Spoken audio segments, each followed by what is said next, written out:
أيا راحلا بلغ حبيبي رسالة بحرف من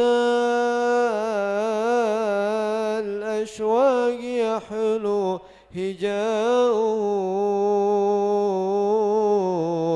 وهيهات يلقى العزول إلى الحشا سبيلا سواء مدحه وهجاؤه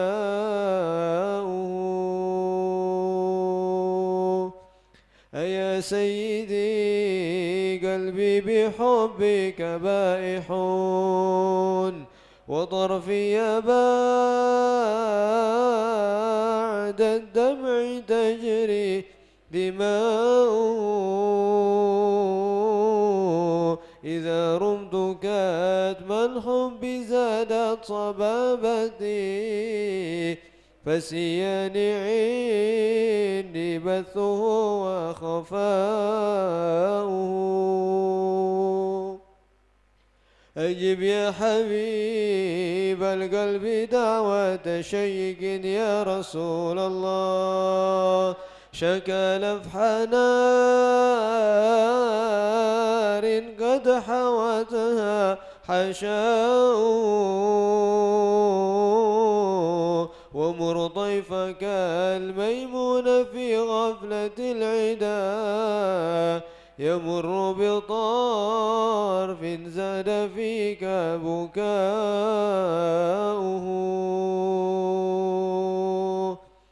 لي الله من حب تعسر وصفه ولله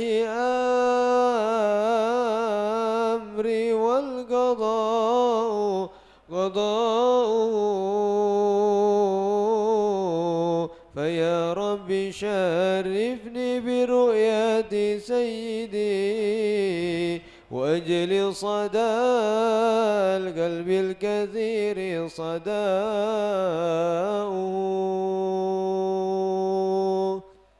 عليه صلاة الله ما هبت الصبا وما أترب الحادي فطاب حداؤه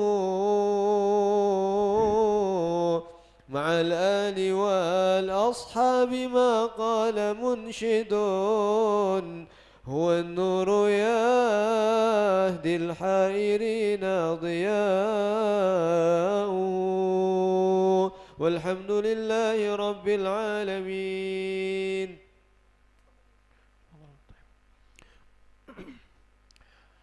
الحمد لله الحمد لله الحمد لله البديع الهادي إلى بيان مهيع الرشاد أمد أرباب النهى ورسم شمس البيان في صدور العلماء وحط عنهم من سماء العقل كل حجاب من سحاب الجهل ثم صلاته على من أيد بأحسن الحديث أعني أحمد وآله وصحبه ذوي الهدى من شبهوا بأنجم في الاهتداء. الحمد لله الذي جمعنا في هذا المجلس المبارك، مجلس الصلاة على النبي صلى الله عليه وسلم، وتعد الصلاة على النبي صلى الله عليه وسلم من أفضل بل أفضل العبادات والأعمال الصالحة، لأن الأعمال بين القبول والرد، محتملة للرد بالرياء والعياذ بالله، إلا الصلاة على النبي صلى الله عليه وسلم فهي مقبولة قطعا تشريفا للنبي محمد صلى الله عليه وسلم. أعمالنا بين القبول وردها إلا الصلاة على النبي محمد صلى الله عليه وسلم. Bismillahirrahmanirrahim. Assalamualaikum warahmatullahi taala wabarakatuh. Beliau Sayyidi Syekh Muhammad Sungud Al-Jidhi Al-Yamani Al-Mahri, beliau memulai pembicaraan beliau dengan mengambil daripada beberapa muqaddimah, beberapa kitab yang sangat indah untuk kita merenungi makna-maknanya. Kemudian beliau memberitahukan kepada kita bahwasanya kita bersyukur harus kepada Allah Subhanahu wa taala yang telah mengumpulkan kita di tempat seperti ini, yaitu di majlis seperti ini, khususnya majlis-majlis zikir, majlis-majlis salawat kepada Nabi kita semua, Nabi Muhammad sallallahu alaihi wasallam. Karena bersalawat kepada Nabi Muhammad sallallahu alaihi wasallam ada termasuk paling utama daripada ibadah ataupun mendekatkan diri kita kepada Allah Subhanahu wa taala. Karena apa? Karena ketika seseorang memulai melakukan sebuah amal, maka amalnya tersebut akan bainal qabul warad. Maka amal seseorang tersebut antara diterima atau ditolak oleh Allah Subhanahu wa taala. Kecuali kata beliau, kecuali kalau kita bersalawat kepada Nabi Muhammad sallallahu alaihi wasallam tasyrifan lin nabi, takriman lin nabi Muhammad sallallahu alaihi. Kalau seseorang melakukan salawat maka itu pasti diterima oleh Allah Subhanahu wa taala. Apa? Karena apa diterima oleh Allah? Karena takriman lin nabi, memuliakan kepada Nabi Muhammad sallallahu alaihi wasallam. وإذا عرفنا هذا فنحن في اتباع النبي صلى الله عليه وسلم، فالنبي بعث معلما، وبعث النبي صلى الله عليه وسلم مرشدا لهذه الأمة. ولقد قال النبي صلى الله عليه وسلم: من سلك طريقا يلتمس فيه علما سهل الله له به طريقا إلى الجنة. فأنتم يا طلاب العلم أبشروا، أنتم في طريق الجنة وفي طريق النبي محمد صلى الله عليه وسلم. Maka hendaklah kita mengikuti kekasih kita semua Nabi Muhammad sallallahu alaihi wasallam. Karena apa? Karena Nabi Muhammad sallallahu alaihi wasallam diutus kepada kita semua mualliman, sebagai pendidik, sebagai guru, au mursyidan, yang menunjukkan kita jalan kepada Allah Subhanahu wa taala. Sebagaimana yang telah disebutkan oleh Rasulullah sallallahu alaihi wasallam dalam sebuah hadis, man salaka tariqan yaltamisu fihi ilman sahalallahu lahu tariqan illa jannah. Barang siapa yang menempuh satu jalan untuk menuntut ilmu, maka Allah Subhanahu wa taala akan bermudah baginya jalan untuk menuju surga. وإذا عرفنا هذا فالعلم قبل العمل. العلم قبل العمل، العلم يزينه العمل، ولكن لا عمل بدون علم. ولهذا بوب الإمام محمد بن إسماعيل بن بردزبة البخاري في صحيحه في كتاب العلم بابا سماه العباب العلم قبل العمل. فالله سبحانه وتعالى أمر بالعلم أولا، فاعلم أنه لا إله إلا الله. فالعلم قبل العمل، وكل من بغير علم يعمل أعماله مردودة لا تقبل. Maka apabila kita sudah mengetahui hal tersebut akan kemuliaannya ilmu, akan kemuliaan hal tersebut, maka kalau kita tinjau dari hal tersebut, maka ilmu lebih didahulukan daripada amal. Maka ilmu lebih kita dahulukan daripada beramal. Karena apa? Karena apabila seseorang tadi beramal tanpa didasari ilmu, maka amaluhu bainal qabuli warad. Sebagaimana telah disebutkan dalam kitab Zubat tadi. Wa kullu man bighairi ilmin ya'malu a'maluhu mardudatun la tuqbalu. Barang siapa yang melakukan sebuah amal tanpa didasari dengan ilmu, maka amalnya bukan sebagai penolong baginya, bahkan amal tersebut tertolak di sisi Allah Subhanahu wa taala. Maka hendaknya sebagai kita thalibul ilm, hendaklah kita memfokuskan diri kita untuk menuntut ilmu, menghafal apa yang kita pelajari, karena ilmu lebih didahulukan daripada amal.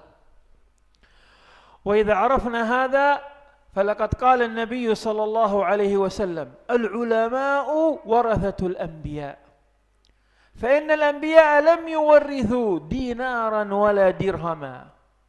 ما الذي ورثه الأنبياء؟ العلم. فأنتم يا طلاب العلم تحملون رسالة عظيمة، وهي إرث النبي محمد صلى الله عليه وسلم. Saking pentingnya ilmu tersebut, maka Al-Imam Bukhari beliau memulai beliau memisahkan satu bab yang khusus di dalam sahih beliau, itu bab yang berkenaan tentang ilmu. Saking mulianya, saking pentingnya ilmu tersebut. Bahkan kata beliau, al ulama warasatul anbiya, bahwasanya para ulama adalah warisannya para nabi-nabi Allah Subhanahu wa taala. Karena apa?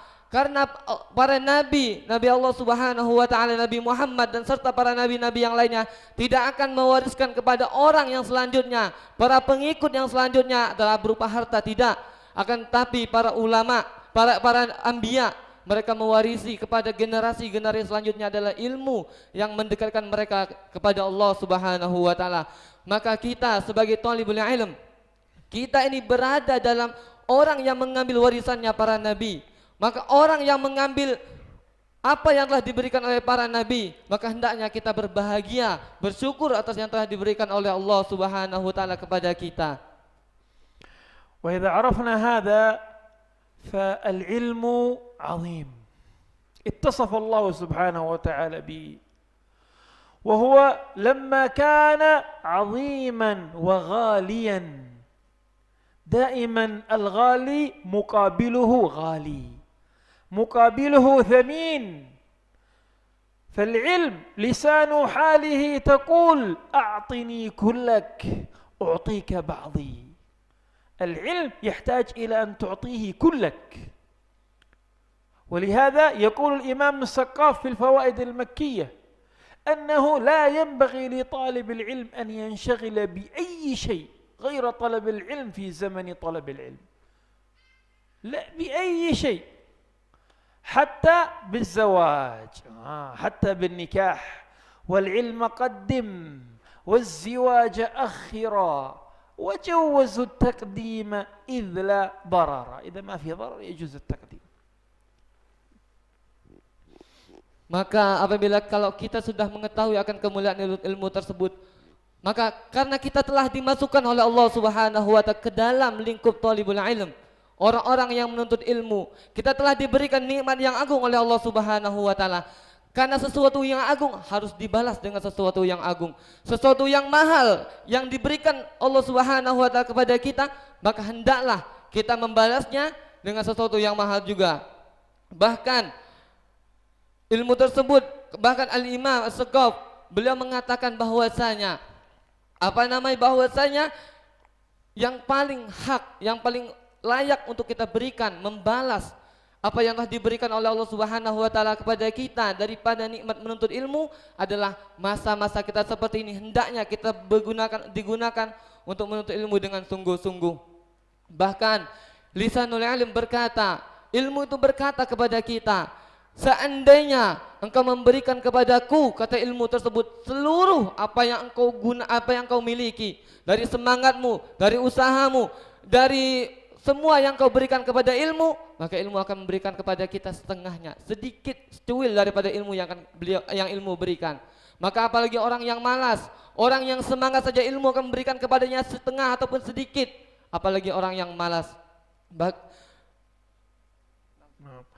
وإذا عرفنا هذا فالعلم كما يقول الإمام بديع الزمان الهمداني في بديعيته، يقول العلم بعيد المرام، يعني صعب، بعيد المرام، بطيء اللزام، لا يأتي بسرعة، لا يوجد فاست فود في العلم، لا يوجد علم سريع، العلم بطيء اللزام، لا يورث عن الآباء والأعمام، لا يورث عن الآباء والأعمام، وهو شجرة لا تغرس إلا في النفس، لا تغرس إلا في النفوس، ولا تسقى إلا بالدرس، ولا تسقى إلا بالدرس. أيحسب من لم يصل الليلة باليوم، من لم يصل الليلة باليوم وشغل نهاره بالجمع وليله بالنوم أن يصير من العلماء؟ كلا، لا يمكن، هذا مستحيل، حتى يستصحب الدفاتر ويستنزف المحابر ويستند الحجر ويفترش المدر أي الحصى والأرض، فالعلم صعب المرام. Bahkan kata beliau tadi, kalau umur-umur seperti ini, umur-umur kita, maka hendaklah kita untuk semangat dalam belajar. Maka kita berikan seluruh waktu muda kita untuk menuntut ilmu. Kecuali bagi yang nikah, mungkin susah kata beliau untuk semangat dalam belajar. Bahkan Al-Imam Badi'uz Zaman mengatakan dalam syairnya beliau, al-ilmu badi'ul maram, ba'idul maram, bati'ul lizam. Al-ilmu itu kata Imam Badi'uz Zaman susah untuk dicari. Ilmu itu susah untuk dicari dan bati'ul lidam dan susah untuk didapatkan, susah untuk lengket. Dan beliau menggambarkan bahwasanya ilmu tersebut bagaikan sebuah pohon yang akan ada, yang ada di dalam diri kita. Dan pohon tersebut akan berbuah. Bagaimana dengan cara membuahnya? Bidarsi, dengan cara belajar. Dan ilmu tidak akan didapatkan dengan cara santai, dengan cara berleha-leha. Bahkan ada orang yang berkeinginan untuk menjadi para ulama, untuk menjadi orang-orang alim, tapi dia tidak pernah menunjukkan bagaimana semangat para ulama dalam menuntut ilmu. Maka kalla, kata beliau, tidak akan orang-orang seperti itu tuh untuk menjadi orang-orang yang alim dan orang-orang yang bisa mendapatkan keagungan ilmu yang diberikan oleh Allah Subhanahu wa taala. Walaqad بين الإمام الشافعي القواعد التي يكون بها طالب العلم ماشيا على الطريق الصحيح، الشروط الصحيحة، ونريد به العلم النافع، العلم المقرون بالعمل. يقول الإمام الشافعي: أخي لن تنال العلم إلا بستة أشياء سأنبيك عن تفصيلها ببياني: ذكاء وحرص واجتهاد وبلغة وصحبة أستاذ وطول زمان. 6. إذا فقد واحد منها كما قال الشافعي لن تنال العلم. ونشرحها الليلة إن شاء الله تعالى. Kemudian Al-Imam Syafi'i radhiyallahu an, beliau mengatakan bahwasanya syarat yang benar dalam menuntut ilmu adalah sebuah ilmu yang menghasilkan sebuah amal. Sebuah ilmu yang menghasilkan kita untuk mendekatkan diri kepada Allah Subhanahu wa taala. Maka itulah ilmu yang benar. Syarat orang-orang yang akan mendapatkan ilmu yang benar. Maka apa? Kalau seseorang sudah mendapatkan ilmu, kemudian dia mengamalkan ilmunya, maka itu orang tersebut sudah mendapatkan keutamaan ilmu yang memberikan keberkahan bagi dirinya. Dan Imam Syafi'i menyebutkan syarat-syarat bagi seseorang yang menuntut ilmu, yang menginginkan keberkahan daripada ilmu tersebut itu ada 6 syarat. Akhi lan tanalul ilma illa bisittatin, kata Imam Syafi'i. Wahai saudaraku, lan tanalul ilma illa bisittatin. Maka ilmu tidak akan didapatkan oleh seseorang kecuali dengan 6 syarat ini yang harus dipenuhi.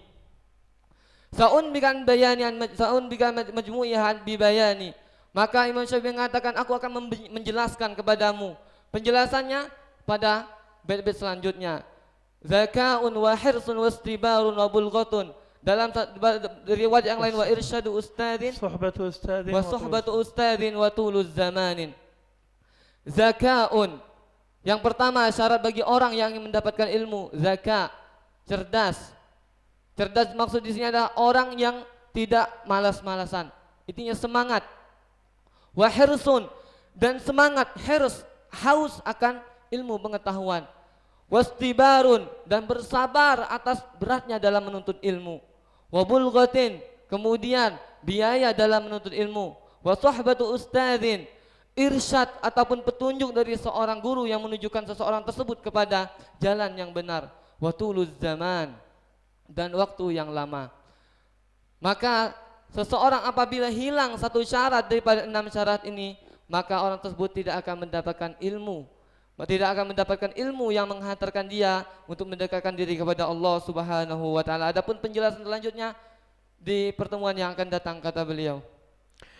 وإذا عرفنا هذا نشرح الليلة إن شاء الله النقاط واحدة واحدة. أولا الذكاء، أول نقطة الذكاء.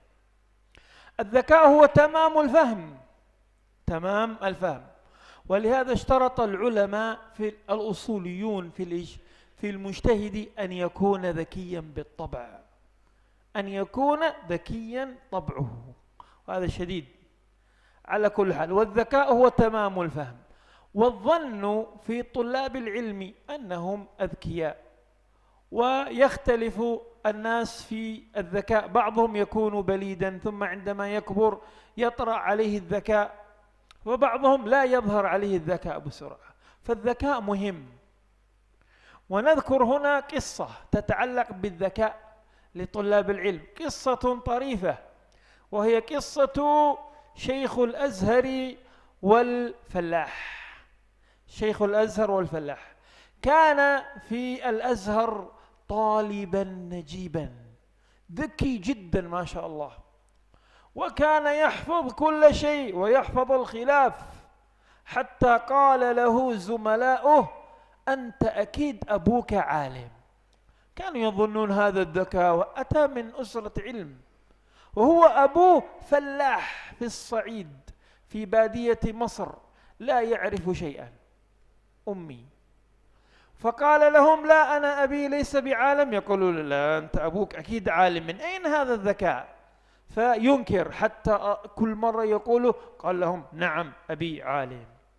كذب عليهم، في الأخير قال لهم: نعم أبي عالم. فبعد مدة قالوا له: هذا الخميس سنزور والدك العالم. قال لهم: لا لا لا، أبي مشغول، ويعتذر كل أسبوع يعتذر. فلما جاء أسبوع من الأسابيع قالوا: هذا الأسبوع لا بد أن نزور والدك. ووالده جاهل. قالوا: لا بد. قال: لا حول ولا قوة. خلاص. قال: أمهلوني، انتظروا قليلا، أنا أذهب أرتب لتزوروا والدي. فذهب وأتى إلى والدي، والده يحفر في المزرعة لا يعرف شيء، عامي فلاح يعمل في المزرعة. جاء عنده يبكي، قال: يا أبي. قال: ما لك يا ابني؟ قال: أنا في مشكلة. ما هي المشكلة؟ قال: كذبت على أصحابي وقلت لهم أنك عالم وأنت لست بعالم، والآن لابد أن يزوروك. وقال: يا ابني لماذا تكذب عليهم؟ أنا لا أعرف شيء، لست بعالم. قال: يا أبي خلاص كذبت عليهم. وقال: وماذا نفعل؟ قال: يا أبي أنا عندي حيلة. ما هي الحيلة؟ قال: سنلبسك زي العلماء. لبسه القميص والجبة والعمامة والشال، ما شاء الله، زي العلماء. قال: ثم ماذا؟ قال: إذا سألوك عن شيء قل فيه خلاف فقط، فقط قل فيه خلاف. قال: أوه ما شاء الله. بقي قليل بس، بعدين جاءوا كلهم، جاءوا وزاروه، استقبلهم ما شاء الله بالجبة والعمامة والغداء. وقديما إكرام العالم سؤاله، أن يسألوه. جلسوا يسألوه كل مسألة يسألوه، يقول في خلاف. ابنه يقول: نعم قال في فلان كذا وقال. الابن يكمل، هو يقول في خلاف وابنه يكمل: قال فلان، قال فلان وقال فلان. واحد من الحضور فكر، قال: هذا فيه شيء. قال له: يا شيخ. قالوا: نعم. أفي الله شك؟ هل في الله شك؟ قال: فيه خلاف. الله، المجلس ضج. كيف يقول في الله أو في وجود الله خلاف؟ ابنه قال لهم: انتظروا اسبنتر. قال: ألا ترى والدك ماذا يقول؟ كفر. قال: أنتم لم تفهموا والدي. قال: لماذا؟ قال: أفي الله شك فيه خلاف في إعرابه في النحو. أفي الله شك فيه خلاف في إعرابه في النحو. قيل: الجار والمجرور خبر مقدم، وشك مبتدا مؤخر على قول مرجوح. وقيل: في الله جار ومجرور يعمل عمل اسم الفاعل، فشك فاعل، لأنه بتقدير مستقر. يقول ابن مالك في الكافية: وباستقر بل بمستقر يعلق الظرف وحرف الجر. أظن طولنا القصة خلاص، إن شاء الله المترجم يمكن قد حفظها. Insya Allah. Kemudian beliau menjelaskan kepada kita daripada syarat yang pertama tadi yaitu zakat. Zakat menurut usuliyun, para ahli usul fiqh, para ahli usul fiqh mensyaratkan yaitu zakat yaitu tamamut taba, yaitu orang yang memang asalnya itu cerdas. Maka ini susah kata beliau. Karena apa? Karena cerdas itu tergantung bagi seseorang. Mungkin karena kadang-kadang sekarang mungkin dia belum kelihatan cerdasnya, kemudian dia belajar, maka kemudian baru nampaklah kecerdasannya. Karena setiap seseorang berbeda kadar kepahamannya. Maka itu yang namanya cerdas. Maka bagi yang sudah paham bahwasanya dirinya susah dalam memahami pelajaran, maka hendaknya jangan sampai dia menunggu datangnya cerdas. Tapi dia harus mengejar yang namanya bagaimana untuk menjadikan diri dia cerdas. Kemudian beliau menyebutkan kepada kita, mengisahkan kepada kita sebuah kisah yang termasuk lucu, yaitu cerita seorang Masyaihul Azhar, Syekhul Azhar. Nah, dulu di Jami'atul Azhar, di Jami'ah Al-Azhar Mesir, ada seseorang santri ataupun mahasiswa yang memiliki kecerdasan yang tinggi. Jadi semua pelajaran yang dipelajari hampir semuanya hafal. Karena saking cerdasnya orang ini, maka teman-temannya pun takjub kepada orang tersebut, kepada santri tersebut. Akhirnya mereka pun menyangka, wahai akhi, antum ini kelihatannya orang tua antum ini orang alim, kenapa? Karena nggak mungkin antum bisa mendapatkan kecerdasan yang sangat tinggi seperti ini kalau bukan karena berkah kedua orang tuamu. Orang ini, santri ini, aslinya dia bukan anak orang yang alim, sedangkan ayahnya atau bapaknya adalah seorang falah, seorang petani yang bekerja jauh di Mesir. Akhirnya dia menyangkal, ya akhi, anak bukan anak orang alim, anak orang biasa. Karena temannya tidak puas dengan jawaban, akhirnya menyangkal dengan jawabannya. Ya akhi, kami nggak percaya, tidak mungkin orang tuamu itu tidak alim. Bagaimana mungkin orang tuamu ada seorang petani gitu.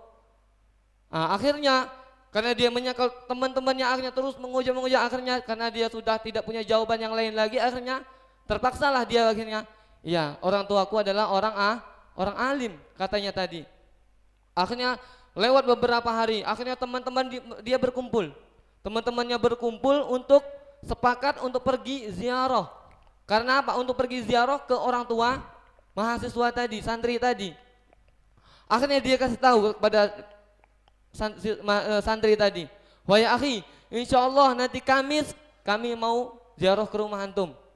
Nah, akhirnya orang tadi akhirnya dia terkejut, gimana nih teman-temannya mau datang ke rumahnya, sedangkan hakiko orang tuanya bukan orang alim. Akhirnya dia mencari alasan, akhirnya diundur akhirnya. Kemudian lanjut beberapa minggu ke depan, karena teman-temannya ini memang penasaran dengan gimana sih orang tua orang ini. Nah, akhirnya apa? Mereka sepakat untuk pokoknya harus pergi ke rumah orang tadi, ke mahasiswa tadi. Akhirnya dia tidak punya alasan, akhirnya apa? Akhirnya dia pulang ke rumah, mengabari orang tuanya. Mengabari orang tua, wahai ayah katanya, wahai bapak, ini teman-temanku insya Allah besok mau datang ke rumah ini. Loh, mau ngapain kata orang tuanya? Mau nanya-nanya antum perihal hukum. Loh, gimana kata orang tuanya? Aku ini bukan siapa-siapa. Iya, aku telah berbohong kepada mereka bahwasanya engkau adalah orang alim. Loh, gimana ini kata orang tuanya kalau gitu? Udah kata anaknya, pokoknya besok ayah pakai baju-baju ulama, pakai baju-baju Masyaikh Azhar supaya kelihatan alimnya. Supaya kelihatan alimnya. Akhirnya besoknya benar. Ternyata teman-temannya datang ke rumah, udah senang. Setiap orang udah menyiapkan pertanyaan yang akan menanyai syekhnya. Menanyai syekhnya. Dan anaknya berpesan kepada orang tuanya, wahai ayah, kalau ada yang bertanya kepada ayah nanti, maka jawab fihi khilaf. Maka dalam perkara ini ada perbedaan pendapat. Jadi nanti anaknya yang menjelaskan. Jadi orang tuanya cuma fihi khilaf, anaknya yang menjelaskan, fihi khilaf, anaknya yang menjelaskan. Akhirnya datang teman-temannya ke rumahnya. Sudah senang nih mau menanyakan pertanyaan-pertanyaan yang mereka iskal di dalamnya. Karena apa? Karena orang-orang dulu takrimul ulama bisual. Memuliakan para ulama itu bukan dengan berfoto, bukan dengan apa sebagainya, tapi takrimul ulama bis su'al, yaitu dengan menanyai perihal hukum kepada ulama tersebut. Itu yang namanya memuliakan para ulama. Akhirnya teman-temannya itu datang dan bertanya kepada orang tuanya tadi, wahai Syekh, gimana hukum perkara ini, perkara ini, perkara ini? Maka anaknya orang tuanya berkata, fihi khilaf. Maka anak berkata, iya, bahwasanya ulama ini mengatakan seperti ini, ulama ini mengatakan seperti ini. Maka anaknya yang menjelaskan dengan detail. Akhirnya puas. Akhirnya bertanya lagi si fulan, menanyakan hal-hal. Akhirnya orang tuanya fihi khilaf. Anaknya lagi yang menjelaskan sampai habis pertanyaan tersebut, sampai mereka puas dengan jawaban yang diberikan oleh anaknya. Orang tuanya cuma fihi khilaf. Nah, akhirnya karena mereka bingung teman, apalagi pertanyaan yang harus kita tanyakan nih. Akhirnya mereka bertanya, salah seorang dari teman-temannya bertanya, ya Syekh, afillahi syirkun? Apakah pada Allah itu ada kesyirikan? Jadi kita ini ada nggak syirik bagi Allah Subhanahu Wa Taala? Akhirnya kata siapa? Kata orang tuanya, fihi khilaf. Itu ada khilaf. Jadi khilaf di antara afillahi syirk. Akhirnya teman-temannya marah, loh, kok ada khilaf di? Sedangkan kita harus mentauhidkan Allah, wajib mengesahkan Allah. Sedangkan jawaban Syekh Azhar tadi apa? Fihi khilaf, ada perbedaan pendapat. Kata orang tua tadi. Akhirnya teman-teman dia iskal, lu gimana ini kok ini? Akhirnya kata anaknya, tunggu. Jangan terburu-buru memvonis. Maksud orang tuaku, maksud fihi khilaf dalam khilaf para ulama di dalam i'rabnya. Jadi bukan dari bab akidah, bukan, tapi dari segi nahunya, i'rabnya, afillahi syirkun. Maka di situ ada khilaf di antara para ulama. Ada yang mengatakan bahwasanya itu jar wa majrur muqaddam. Khabar muqaddam. Nah, kemudian ada lagi itu qaul marjuh yang pertama. Kemudian ada lagi yang mengatakan bahwasanya afillahi syirkun. Syirkun afillahi syirkun. Nah, itu ada khilaf yang kedua, itu pendapat para ulama mengatakan bahwasanya syirkun itu adalah syirkun. جار ومجرور في الله وشك مبتدا مؤخر. نعم. إعراب ثاني فاعل. Nah, yang kedua, i'rab yang kedua, afillahi syirkun itu mengatakan bahwasanya syirkun itu adalah fa'il dari afillahi. Syakkun. Syakkun, bukan syirkun. Syakkun, afillahi syakkun. Nah, syakkun itu khilaf dari segi i'rabnya. Atau ada yang mengatakan bahwasanya itu adalah jar majrur khabar muqaddam. Kemudian ada yang mengatakan bahwa syakkun adalah fa'il. Jadi khilaf dari segi i'rabnya. إذن هذا شرح الجزء الأول. الآن الجزء الثاني هنا ذكاء وحرص. الثاني الحرص. اعلم أن طالب العلم لا ينال العلم بدون حرص واجتهاد. يحضر من أول الحلقة، لا يغيب. الغياب على طالب العلم مصيبة عظيمة. كان المتقدمون إذا غاب طالب العلم كانوا كأنه فقد شيئا من المال. اثنان لا يشبعان، طالب مال وطالب علم. أنت لا ينبغي أن تكون أقل من طالب المال. طالب المال هذا الذي يفتح الدكان. تخيل لو غاب يوم يندم أو لا يندم؟ يندم، يأتيه الندم لأنه ضاع عليه المال. طالب العلم ينبغي كذلك. طالب العلم إذا غاب عن درس كأنه خسر شيئا من العلم. كيف طالب المال يندم وأنت يا طالب العلم لا تندم؟ صاحب الدكان ولو مريض ولم يفتح دكانه أسبوع يكون مهموم. فأنت يا طالب العلم بالغياب حتى ولو للمرض، إذا لم يأتيك هم بأنه قد فاتك شيء من العلم فأنت لست بطالب علم.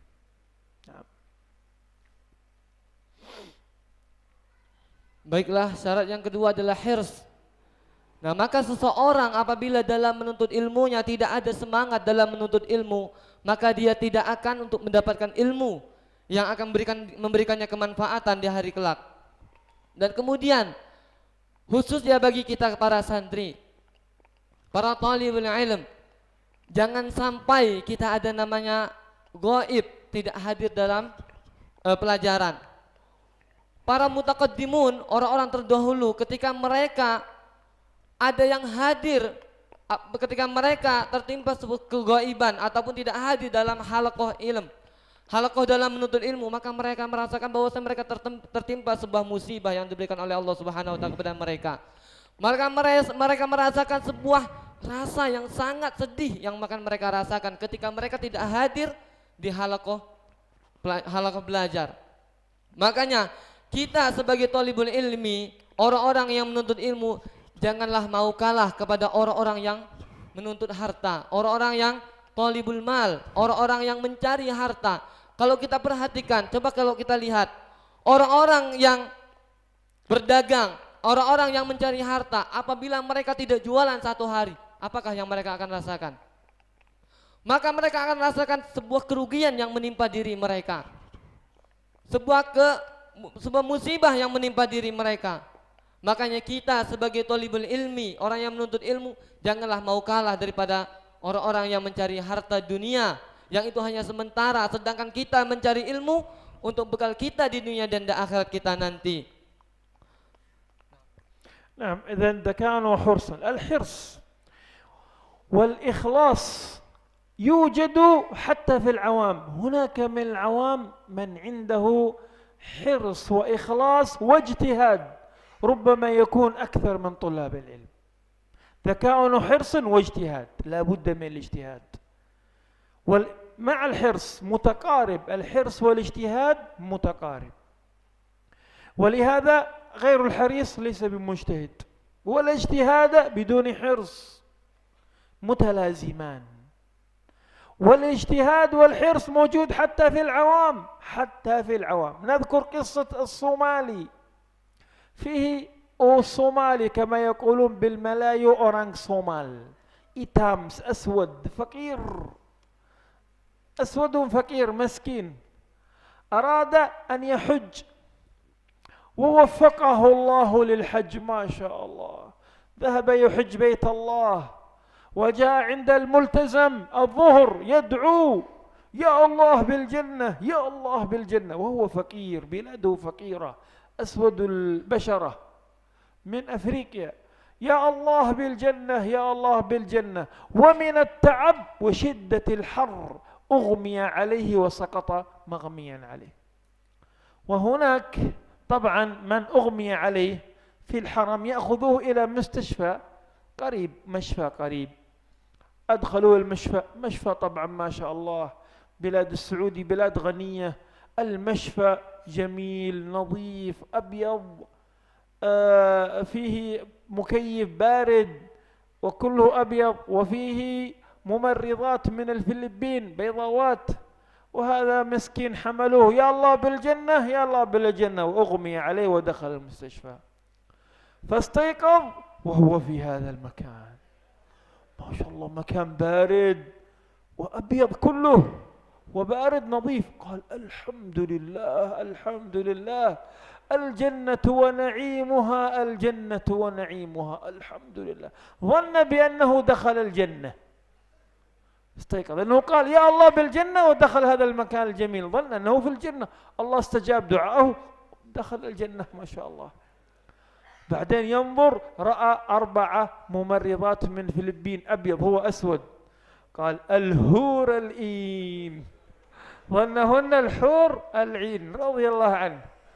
نزل من السرير يريد إلى الحور العين، الممرضات هذا مريض يتحرك، ذهبوا إليه كله ليمسكوه، لما ذهبوا إليه قال لهم واحد واحد، انتبهوا حور عين، ليس كله، ساتو ساتو. خلاص فهمت يا شيخ؟ أخير إيش حكى؟ رأى 4 نساء ظنهن الحور العين، أراد أن يذهب إليهن، كلهم جاءوا معا يريدوا أن يمسكوه، قال انتظر واحد واحد، يعني ليس كله دفعة واحدة، هو يظنهن الحور العين. Kemudian daripada poin yang kedua adalah hirs, ya. Nah, hirs Ini jangan sampai kita pikir bahwasanya orang yang semangat itu cuma ada bagi para thalibul ilm saja. Karena kalau kita pikirkan mungkin yang namanya hirs ini bagi orang yang yakni punya tuntutan yang besar, maka dia punya yang namanya semangat dalam tuntutannya. Nah, semangat hirs itu dan ijtihad itu juga ada pada orang-orang yang awam. Orang-orang yang awam yang biasa mereka juga punya yang namanya hirs dan ijtihad. Dan hirs sama ijtihad kata beliau tadi mutaqariban bainahuma. Itu jadi sama mutalaziman, jadi ada saling kaitan di antara kedua dari maknanya. Nah, mereka pun orang-orang awam itu punya hirs, punya semangat, punya ikhlas, punya ijtihad. Nah, maka beliau menyebutkan sebuah kisah daripada orang Somal. Orang Somalia. Ya, orang Somalia yang biasanya orang-orang Afrika itu biasanya berkulit hitam. Mereka itu kulitnya hitam, kemudian biasanya fakir orang tersebut. Akhirnya pada suatu ketika dia melakukan haji di Ka'bah, di Multazam, orang tersebut, orang Somalia tadi, dia doa sama Allah dengan khusyuknya minta ampun. Pokoknya khusyuk, ya Allah jannah, ya Allah jannah, ya Allah surga, ya Allah surga, ya Allah surga. Dia berdoa pada Allah dengan syiddatul khusyuk, dengan khusyuk yang sangat. Saking semangatnya, saking khusyuknya dia dalam berdoa, ya Allah jannah, ya Allah jannah. Akhirnya ugmi alaih, akhirnya pingsan orang tersebut. Pingsan akhirnya orang Somalia tadi ketika dia pingsan dikira dia sudah mati. Dia kira dia sudah mati. Akhirnya karena dia pingsan di dekat Ka'bah, akhirnya ketika haji orang-orang membawanya ke mustasfa, ke rumah sakit Saudi. Nah, kalau kita pikirkan perbandingan antara Afrika dengan Saudi jauh beda. Kalau di Afrika biasanya ya sederhana dan sebagainya. Ketika dia dibawa ke rumah sakit Saudi tersebut, Masya Allah, ruangannya bersih, wangi, kemudian nyaman, kemudian ada perawat, wah Masya Allah pokoknya. Nah itulah pokoknya. Akhirnya ketika dia tersadar, bangun dia dari pingsannya. Akhirnya dia bingung, dia nyangka dia sudah mati. Nah akhirnya dia bingung, mikir-mikir. Tadi kan dia doa, ya Allah jannah, ya Allah jannah, ya Allah surga, ya Allah surga, ya Allah surga. Dia pikir dia udah masuk surga. Dia pikir dia udah di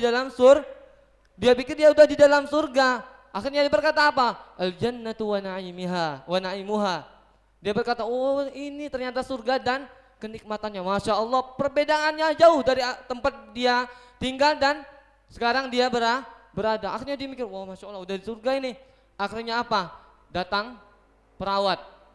Akhirnya datang 4 perawat. Akhirnya apa? Oh, al-hurul ain kata dia, bidadari. Karena beda tempat dia, orangnya hitam-hitam. Akhirnya datang 4 perawat tadi, akhirnya al-hurul ain. Itu bidadari. Akhirnya dia turun dari kursinya.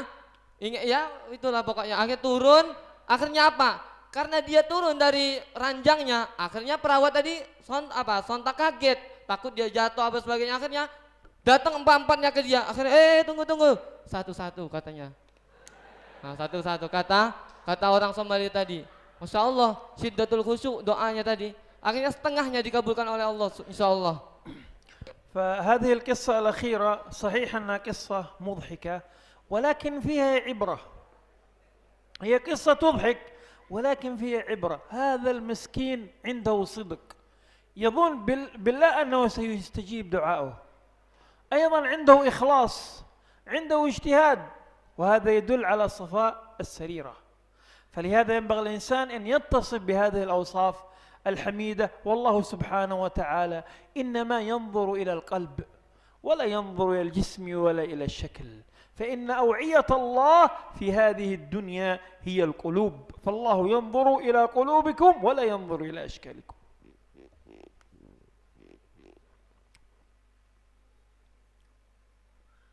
Dari kisah yang beliau ceritakan kepada kita tadi, maka tidak cuma cerita yang lucu yang kita dapatkan. Maka hendaknya ketika kita mendengarkan sebuah cerita, maka hendaknya kita belajar untuk mencari pelajaran yang ada di dalamnya. Tidak cuma lucu yang kita dapatkan, maka harus kita untuk belajar mencari poin yang penting di dalam cerita tersebut. Maka kalau kita teliti pada cerita yang telah beliau sebutkan tadi, maka kita menemukan bahwasanya apabila seseorang memiliki kesabaran yang pada dalam dirinya, ataupun ikhlas pada dalam dirinya, dan begitu juga semangat dalam menjalankan sesuatu yang dia yakini bahwasanya itu adalah benar, maka insya Allah Allah Subhanahu wa Ta'ala akan mempermudahkan orang tersebut. Maka kita harus berusaha untuk menjadi orang yang ikhlas, menjadi orang yang sabar, menjadi orang yang semangat dalam menuntut ilmu, khususnya kita para santri. Dan hendaknya kita semua, karena Allah Subhanahu wa Ta'ala tidak melihat kepada seseorang itu kepada jasadnya, tidak melihat kepada seseorang itu kepada pakaiannya, tetapi yang Allah lihat pada dalam diri kita adalah hati kita. Hati kita yang menjadi patokan tolak ukur kemuliaannya kita. Kalau hati kita kotor, maka itulah gambaran diri kita. Kalau hati kita bersih, itulah gambaran diri kita. Maka marilah kita berusaha untuk membersihkan hati kita daripada penyakit-penyakit hati yang akan menjerumuskan kita kepada kemurkaan Allah Subhanahu wa Ta'ala. والأخير قال لك والصحبة أستاذ وطول الزمان، فلا بد من شيخ. لا يمكن الإنسان أن يأخذ علما بدون شيخ وبدون سند. ولقد جاء في صحيح مسلم في مقدمته عن النبي صلى الله عليه وسلم معلقا: الإسناد من الدين. فالإسناد من الدين، ولهذا لا بد من أن يكون لك سند إلى النبي صلى الله عليه وسلم وشيخ تأخذ عنه. كذلك طول الزمان، العلم لا يدرك بالدورة ولا بالدورتين ولا بالسنة ولا بالسنتين. شيخ مشايخنا سيدي عبد الله ولد الحاج إبراهيم الشنقيطي مؤلف مراكز السعود طلب العلم 4 عقود، طلب العلم 40 سنة. ولهذا الإنسان لا بد من طول الزمان والصبر، ويكون على منهج المتقدمين في طلب العلم. ليس العصر الآن السرعة، ما في سرعة في طلب العلم، لا يمكن سرعة في العلم، لأن العلم يتقان، والإتقان لا يأتي بالسرعة وبالفاست فود كما يقولون. نعم، لا يوجد فاست فود في العلم. هذا آخر شرح البيت، بعد الدعاء إن شاء الله. Kemudian beliau melanjutkan kepada syarat yang selanjutnya, yaitu suhbatul ustad wa tuluz zaman, yaitu petunjuk seorang guru. Maka seseorang tidak mungkin mendapatkan ilmu yang sanadnya sampai kepada Rasulullah SAW kalau dia tidak memiliki seorang guru yang menunjukkannya. Maka kalau kita sebagai thalibul ilm, maka harus bagi kita untuk memiliki seorang guru yang mengajari kita. Jangan sampai kita baca dari nggak ada guru yang mengajarkan kita, maka itu tidak sampai, kata beliau. Begitu juga kemudian kita dalam menuntut ilmu tidak cukup dengan dauratain, sanatain. Nggak cukup ketika kita menuntut ilmu ingin jadi orang alim, ingin menjadi orang yang mengetahui berbagai bidang ilmu pengetahuan, tapi menuntut ilmunya cuma tahun 2 tahun, dauratain. Mungkin kalau dia cerdas seperti Imam Syafi'i, wallahu alam, tapi kita gak mungkin kita sampai kepada seperti itu. Maka hendaknya kita jangan sampai bosan berada di pondok pesantren. Jangan sampai merasa anak udah lama, jangan sampai. Karena orang yang akan mendapatkan ilmu tuluz zaman, orang yang menjalani menuntut ilmu dengan jangka waktu yang lama. Kemudian ilmu juga tidak didapatkan kecuali dengan sanad. Kata beliau, al-isnad minad din, karena sanad adalah sebagian daripada agama. Kalau kita belajar tanpa sanad, maka tidak akan sampai ilmu pengetahuan kita kepada Rasulullah SAW, sebagaimana yang telah dipraktikkan oleh para ulama di dalam ilmu mustalahul hadis. Kenapa para ulama membuat sebuah ilmu dalam riwayah wa dirayah, dalam ilmu hadis? Maka itu harus ada sanad. Jangan sampai orang membicarakan tentang Rasulullah, qala Rasul, tapi tidak ada sanad yang nyambung kepada Rasulullah SAW. Maka itu tidak dianggap oleh ulama-ulama hadis. Maka hendaknya ketika kita belajar harus ada guru, sanad yang kita dapatkan supaya ilmu kita sampai kepada Rasulullah SAW. Begitu juga jangan sampai lupa, kalau kita merasakan capek dalam pondok pesantren, hendaknya kita membaca sirah, membaca bagaimana para ulama-ulama terdahulu mereka mendapatkan ilmu pengetahuan, mendapatkan ilmu yang Masya Allah, ilmu yang mereka bisa menjawab pertanyaan-pertanyaan yang susah. Maka hendaknya kita membaca sirah para ulama, sirah para alim ulama, bagaimana cara mereka dalam menuntut ilmu. Bahkan Sidi Abdullah sahibu Marqus Su'ud, guru beliau, pengarang Marqus Su'ud yang baitnya tuh beribu-ribu, beliau menuntut ilmu Ketika beliau masih menjadi santri, beliau menuntut ilmu selama 40 tahun. Beliau menuntut ilmu selama 40 tahun. Maka tidak ada seseorang yang ingin menjadi alim dengan angan-angan, dengan malas-malasan, dengan waktu yang sebentar, tidak ada guru yang mengajarkannya, maka tidak ada orang yang bisa menjadi orang alim dengan hal tersebut. Karena apa? Al ilmu adalah itqan. Ilmu adalah netap, yakni itqan, yakni yang akan menetap, yakni dengan ketekunan yang supaya kita bisa mendapatkan ilmu tersebut. Maka tidak ada ilmu dengan mau cepat-cepat. Maka sesuatu yang cepat didapatkan maka akan cepat juga keluar. Maka kita butuh yang nama ilmu tersebut adalah al-itqan, dengan ketekunan yang harus kita asah terus. Ketika hilang, asah lagi. Ketika hilang, asah lagi. Wa antum masyaallah fi ma'hadil mutqin. نسأل الله سبحانه وتعالى أن يعطينا نصيبا من هذا الاسم وهو الإتقان والمتقن. نختم بالدعاء. الحمد لله رب العالمين، اللهم صل وبارك على سيدنا محمد وعلى آله وصحبه وسلم. الله أكبر كبيرا والحمد لله كثيرا سبحان الله بكرة وأصيلا. اللهم انا نسألك بأن نشهد بأنك أنت الله الذي لا إله إلا أنت الأحد الفرد الصمد الذي لم يلد ولم يولد ولم يكن له كفوا أحد. اللهم اغننا بالعلم وزينا بالحلم وكرمنا بالتقوى وجبلنا بالعافية. اللهم انا نسألك من الخير كله عاجله وآجله ما علمنا منه وما لم نعلم، ونعوذ بك من الشر كله عاجله وآجله ما علمنا منه وما لم نعلم. اللهم نسألك رضاك والجنة ونعوذ بك من سخطك والنار. اللهم إن ضعفاء فقوي في رضاك ضعفنا وخذ الخير بناصيتنا واجعل الإسلام منتهى رضانا ومنانا. اللهم إن ضعفاء فقونا وإن ذلاء فعزنا وإن فقراء فاغرنا وارزقنا. يا حي يا قيوم برحمتك نستغيث ومن عذابك نستجير. أصلح لنا شأننا كله ولا تكلنا إلى أنفسنا ولا إلى أحد من خلقك طرفة عين. اللهم يسر لنا كل عسير وفرج عنا كل كرب واقض لنا كل حاجة في خير ولطف وعافية. يا ذا الجلال الكرام كرمنا، ذا الجلال الكرام كرمنا، ذا الجلال الكرام كرمنا. يا رحيم ارحمنا، يا رحيم ارحمنا، يا رحيم ارحمنا وتب علينا إنك أنت التواب الرحيم. اللهم اغفر لنا كل ذنب يحول بيننا وبين رضاك.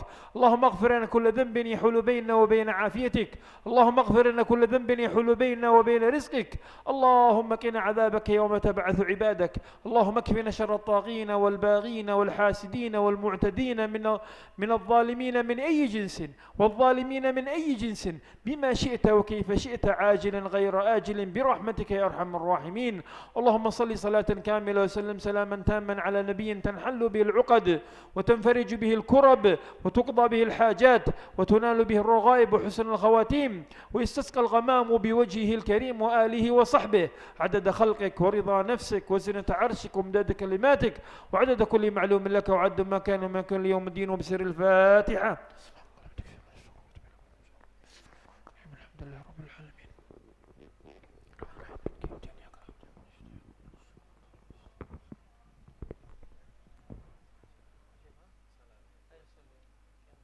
الله أكبر الله أكبر. أشهد أن لا إله إلا الله، أشهد أن محمدا رسول الله. حي على الصلاة حي على الفلاح، قد قامت الصلاة قد قامت الصلاة. الله أكبر الله أكبر. لا إله إلا الله.